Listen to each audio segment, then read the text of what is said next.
Hello everyone, welcome back to my channel. अगर आपको makeup के स्टेप बिल्कुल भी नहीं पता, आप एंड तक वीडियो देखिएगा। सबसे पहले फेस वॉश करेंगे, देन टोनर अप्लाई करेंगे। टोनर को 5 सेकंड के लिए अपनी स्किन के ना अच्छे से अब्जॉर्व होने देंगे। जितने भी हमारे पोर्स ओपन हुए उनको मिनिमाइज करेगा टोनर। देन हम उसके बाद एक रिकोट का ना ग्रिप प्राइमर अप्लाई कर रहे हैं, जो ग्रिपिंग अच्छी है, आपके जितने भी पोर्स है उनको ब्लर करेगा एंड अच्छे से ग्रिप करेगा हमारे बेस को, लॉन्ग लास्टिंग बनाएगा।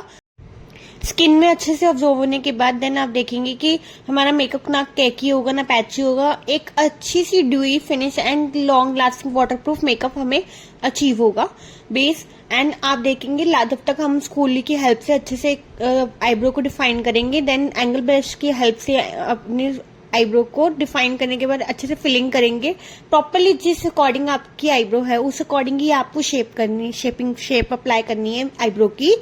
आपको हमेशा एंड से ही प्रोडक्ट अप्लाई करते हुए देन स्टार्टिंग पॉइंट तक आपने अप्लाई करना है। स्टार्टिंग में हमेशा आप हल्के हैंड से जितना भी ब्रश में लास्ट में आपका प्रोडक्ट रह गया है, आप उतना ही लास्ट के प्रोडक्ट को स्टार्टिंग में अप्लाई करेंगे।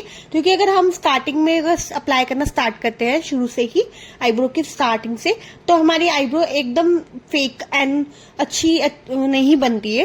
देन अगर आपको नेचुरली आईब्रो फिल करनी है, बिल्कुल आपकी नेचुरल लगे, तो आपको हमेशा एंड में ही आपको अच्छे से आईब्रो के प्रोडक्ट को एंड से अप्लाई करते हुए स्टार्टिंग की तरफ जाना है। देन हम कंसीलर लगाएंगे। हम सबसे पहले आई मेकअप को स्टार्ट करें, कंसील करेंगे अच्छे से अपने आई एरिया को। आई बोल पे अच्छे से अप्लाई करते समय एक शेप देंगे प्रॉपरली। शेपिंग अच्छे से अप्लाई करके ब्रश की हेल्प से अप्लाई करेंगे। देन उसको ब्यूटी ब्लेंडर की हेल्प से अच्छे से ब्लेंड करेंगे। सॉफ्टली अच्छे से ब्लेंडिंग देने के बाद हम देखेंगे अच्छे से लिड एरिया पे अच्छे से ब्यूटी ब्लेंडर की हेल्प से ब्लेंडिंग देंगे, सॉफ्टली ब्लेंड करेंगे। जिससे अगर हम कभी भी देखिएगा, अगर आप विदाउट बेस आप आई मेकअप स्टार्ट करते हैं तो आपके जो कलर है टेंस होके अच्छे से नहीं निकलेंगे। अगर आप आई मेकअप जब भी करें, बेस हमेशा अप्लाई करें। बेस अप्लाई करने से हमारे जितने भी हम कोई भी colour transition colour, light colour, dark colour, कोई भी कलर हम पिक करते हैं, अच्छे से ब्लेंडिंग देते हैं, तो एकदम पॉपीनेस और इतना अच्छे से कलर निकल के आते हैं। और देखिएगा हम सबसे पहले ट्रांजिशन शेड को अप्लाई कर रहे हैं हमारे क्रीज एरिया पे। देन पूरी आई बोल पे अच्छे से उसको फ्लफी ब्लश की हेल्प से अच्छे से उसको ब्लेंड करेंगे, सॉफ्टली ब्लेंड करेंगे ताकि हमारी कोई भी सॉफ्टली ब्लेंड करेंगे। देखिएगा आप फ्लफी ब्लश की हेल्प से जब ब्लेंड करेंगे तो आपका जो आई मेकअप है बहुत अच्छा। सॉफ्टली ब्लेंड करने के बाद आप देखिएगा कोई भी हार्श लाइन नहीं होनी चाहिए। कलर डिपॉजिट करते समय हमने अच्छे से ब्लेंड करना है क्रीज लाइन पे। जितनी अच्छी ब्लेंडिंग होगी उतना अच्छा आपका आई मेकअप होगा। देन आप इसको ब्लेंडिंग हमेशा ब्रश को इनर कॉर्नर से आउटर कॉर्नर तक सर्कुलर मोशन में अप्लाई करते हुए अच्छे से ब्लेंड करेंगे। देन आप कोई भी डार्क कलर लेंगे, अच्छे से डार्क कलर को उसको क्रीज लाइन से लेके इनर कॉर्नर आउटर कॉर्नर तक ब्लेंड करेंगे। देन आप एक शिमर शेड पिक करेंगे जो हम आई बोल पे इनर कॉर्नर और सेंटर में अप्लाई कर रहे हैं, जिससे हमारा थोड़ा सा शिमरी इफेक्ट आएगा। अगर उसके बाद आपको लगता है कि अगर कम है, थोड़ा और ग्लिटर आप पसंद करते हैं, तो देन हम दोबारा अप्लाई करेंगे। देन दोबारा ही आप वही शिमर शेड लेंगे। गोल्डन शिमर शेड मैं अप्लाई कर रही हूँ अपनी आई मेकअप की पैलेट में से। आपने फिर प्रॉपरली ब्लेंड करना है। जितना भी अगर क्रीज लाइन अभी भी आपको ऐसा लग रहा है कि क्रीज लाइन है, तो आप अच्छे से ब्लेंडिंग सॉफ्ट ब्लेंड करेंगे। जितनी अच्छी ब्लेंडिंग होगी उतना अच्छा आपका आई मेकअप होगा। अगर आई मेकअप में जितने भी transition shade and darker shade को अगर हम अच्छे से सॉफ्टली ब्लेंड करेंगे तो ना कोई हार्श लाइन दिखेगी और एकदम सॉफ्ट फिनिशिंग के साथ आपका आई मेकअप प्रॉपरली आपका आई मेकअप हो पाएगा। देन आप लाइनर अप्लाई करेंगे। जेल लाइनर अप्लाई कर रहे हैं। हमने मार्स कॉस्मेटिक का जेल लाइनर अप्लाई करते समय ब्रश की हेल्प से हम एक एंगल ब्रश लेंगे, उसमें कलर लाइनर डिपॉजिट करेंगे ब्राउन कलर का। देन उसको ना विंग प्रॉपरली मिड से लेके स्टार्टिंग से लेके एंड तक स्ट्रेट लाइनिंग, बिल्कुल स्ट्रेट लाइन के अकॉर्डिंग लेके जाएंगे। इनर कॉर्नर से हम आई की शेप के अकॉर्डिंग जितना हमें विंग लंबा चाहिए, शॉर्ट चाहिए, प्रॉपर हार्श विंग लाइनर चाहिए, उस हिसाब से हम प्रॉपरली लाइनर अप्लाई करेंगे अपनी आई बॉल पे। देन आप उसको सॉफ्टली, अगर आपको विंग लाइनर अच्छा नहीं लगता तो आप इनर आउटर कॉर्नर से बाहर नहीं लेके जाएंगे, इनर कॉर्नर के अंदर रखेंगे। और देन उसको ना ब्राउन लाइनर है, तो अगर आपको स्टेबिलिटी उसकी अच्छी करनी है, स्टे और अच्छा करना है, कलर इनहेंस, तो आप एक ब्राउन कलर का कोई भी कलर पिक कर लीजिए पैलेट में से, ब्राउन शेड का। देन उसको उसमें मर्ज ब्लेंड कर लीजिए, सॉफ्टली मर्ज हो जाएगा। फिर हम लैशेस अप्लाई कर रहे हैं। लैशेस अप्लाई करने के बाद देन हम अपने फेस का बेस बनाना स्टार्ट करें। जितने भी हमारे फेस पे अनइवननेस है, डार्क स्पॉट है, पिंपल है, और अगर हम इसको कलर करेक्टर नहीं करेंगे तो आप देखेंगे कि बेस आपका जल्दी से ग्रे पड़ने लग जाएगा। तो हमें अपना उसके अकॉर्डिंग हम कलर करेक्टर अपना चॉइस करेंगे, देन कलर करेक्टर अप्लाई करेंगे। तब उसको अच्छे से ब्यूटी ब्लेंडर की हेल्प से सॉफ्टली उसको ब्लेंड करेंगे। सबसे पहले तो हम जहाँ हमने करेक्शन करनी है वहाँ पे अप्लाई करने के बाद उसको ब्लेंड करेंगे। अपनी ब्लेंडिंग ऐसे रखिएगा, जैसे आप ओवर ब्लेंड करेंगे तो फिर आपको वहाँ से प्रोडक्ट हट जाएगा। अगर आप ब्लेंडिंग अच्छी करेंगे तो आप देखेंगे कि आपका बेस बहुत फ्लॉरेस और एकदम ड्यूई बनेगा। देन आप उसको ना कलर करेक्शन करने के बाद कंसीलिंग करेंगे। सेम एक shade light concealer similar shade के अकॉर्डिंग, आपका जो स्किन टोन है उसके अकॉर्डिंग एक शेड लेके आप एग्जैक्ट मैच शेड लेकर आप कंसीलिंग करने के बाद देन हम फाउंडेशन अप्लाई कर रहे हैं अपनी स्किन टोन से मैच। जो हमारी वार्म अंडरटोन है या कूल अंडरटोन है उसके अकॉर्डिंग आपका जो फाउंडेशन शेड होगा आप देन वही अप्लाई करिएगा। तो आपका नेचुरल ही प्रॉपरली नेचुरल बेस बनेगा जैसा आप चाहते हैं। अगर आपको एक शेड लाइटर पसंद है थोड़ा फेयर टोन में, तो आप एक शेड लाइटर भी कर सकते हैं अप्लाई फाउंडेशन शेड।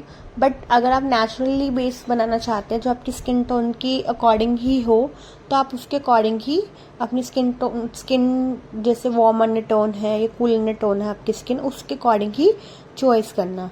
देन उसको अच्छे से फेस पे अप्लाई करने के बाद देन ब्यूटी ब्लेंडर की हेल्प से हम ब्लेंडिंग देंगे। हमें ब्लेंडिंग इक्वल रखनी है, ना कहीं से बहुत ज़्यादा ना कहीं से बहुत कम। जैसे हम ब्लेंडिंग अपनी अच्छी रखेंगे और एक सॉफ्ट हैंड से बिल्कुल डैप डैप मोशन में ब्लेंड करेंगे, उस अकॉर्डिंग हमारा बेस बहुत फ्लॉरेस बनेगा। कहीं भी प्रोडक्ट पैची या एक जगह स्पोर्ट्स की तरह एक जगह भी इकट्ठा नहीं होगा। देन अगर हम फेस पे अपना बेस बना रहे हैं, अगर नेक के कवर नहीं कर रहे हैं, बेस नेक का नहीं प्रॉपर कर रहे हैं, तो वो अलग दिखेगा। अगर आप कभी भी रेडी हों तो आप देखेंगे कि अगर हम फेस का अगर बेस बनाएंगे तो हमें नेक का भी बनाना होगा। देन हम क्रीम प्रोडक्ट जब तक हम पाउडर सेटिंग नहीं करेंगे तो उसका नेक्स्ट स्टेप हम क्रीम प्रोडक्ट जो हम लगाना चाहते हैं, जैसे क्रीम बेस कंटोर करना चाहते हैं, अपने फेस को कंटोर करेंगे अप्लाई। देन आप देखेंगे कि मैंने क्रीम बेस कंटोरिंग करी है। देन क्रीम बेस ही मैंने अपना ब्लशर अप्लाई किया है। उसको अच्छे से कंटोरिंग और ब्लशर को अगर आप दोनों स्टेप को इक्वली अगर ब्लेंड करना अच्छे से जानते हैं तो आप दोनों को इकट्ठा अप्लाई करके प्रोडक्ट को एक साथ ही दोनों को ब्लेंड कर सकते हैं। अगर आपकी ब्लेंडिंग थोड़ी सी बिगनर है आप अभी मेकअप करने में, तो थोड़ा सा आप स्टेप बाय स्टेप ही करिएगा। अगर आप ब्लशर अप्लाई कर रहे हैं तो देन कंटोरिंग आप बाद में करिएगा, ठीक है। नहीं तो अगर आपको ब्लेंडिंग करनी अभी अच्छे से नहीं आती तो वो प्रोडक्ट एक जगह सेट होने की बजाय प्रॉपरली ना ड्राई हो सकता है। तो आपको क्या करना है, स्टेप बाय स्टेप ही आप उसको अप्लाई करें, देन ब्लेंड करें, देन नेक्स्ट स्टेप में ही दूसरा प्रोडक्ट अप्लाई करें, देन फिर ब्लेंड करें।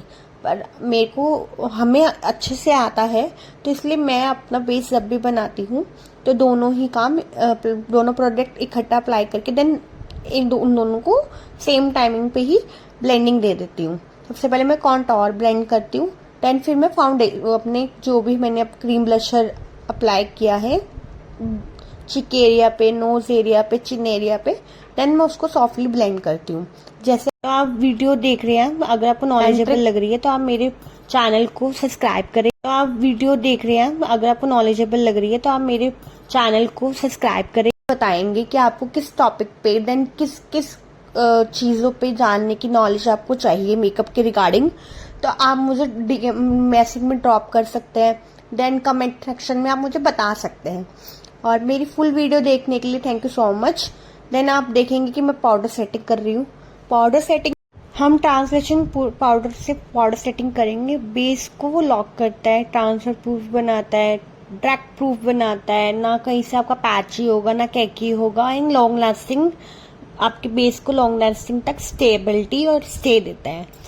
देन हम इसके बाद अपने इनर कॉर्नर पे अच्छे से ब्राउन और शेडो से हम अच्छे से काजल को स्मच करेंगे। देन हाईलाइटिंग पॉइंट्स पे हाईलाइटर अप्लाई कर रहे हैं फैन ब्रश की हेल्प से। पहले हम अपनी चिक एरिया पे हाईलाइटर अप्लाई करें, देन हम चिन एरिया पे हाईलाइटर अप्लाई करें, देन नोज एरिया पे। फिर हम लिपस्टिक लगाने से पहले अब लिप लाइनर की हेल्प से अच्छे से लिप्स की शेप को डिफाइन करेंगे। प्रॉपरली डिफाइन करने के बाद एक सॉफ्ट सा डेटा पिक करके हम देन उसको लिप्स में फिल करेंगे। लिप फिल कर रहे हैं हम ब्राउन लिप लाइनर की हेल्प से, पहले डिफाइन कर रहे हैं प्रॉपरली। देन आप देखेंगे कि लिपस्टिक का कलर हमारे मेकअप को कितना इनहैंस कर रहा है। आप कलर थ्योरी के अकॉर्डिंग कलर चॉइस कर सकते हैं।